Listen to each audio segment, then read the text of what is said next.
I've been really intrigued by the idea of like smaller models because when you start looking at the performance of some of these AI models versus the cost to run them, you can see these, they kind of, there's definitely a trajectory that they're on. And I think that, some of these smaller models that are more heavily trained, more tokenized, than some of the like the really, really big high parameter count models, I think there's some really compelling things going on there. And I think that, for, like a OpenAI, for example, there's an incentive there to build the really big models because it's a competitive advantage. Not everybody can have a data center full of, servers and, things and running constantly. So, but I think, we're seeing really interesting results from some of these smaller models that are just more trained.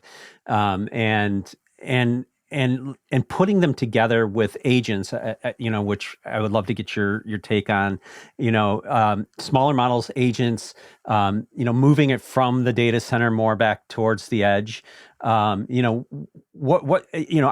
I know you're a proponent of these smaller models. Could you speak to how that all works and how like integrating multiple models and agents and all that kind of brings it together? The big thing is, and as you said, OpenAI has a vested interest in these larger models and be able to have a chatbot interface that ideally does everything, right? Right. And as you've seen, there's quite a few issues that come out of that, and trying to plug in with that. One is just that you have to put a lot of safeties around it. You have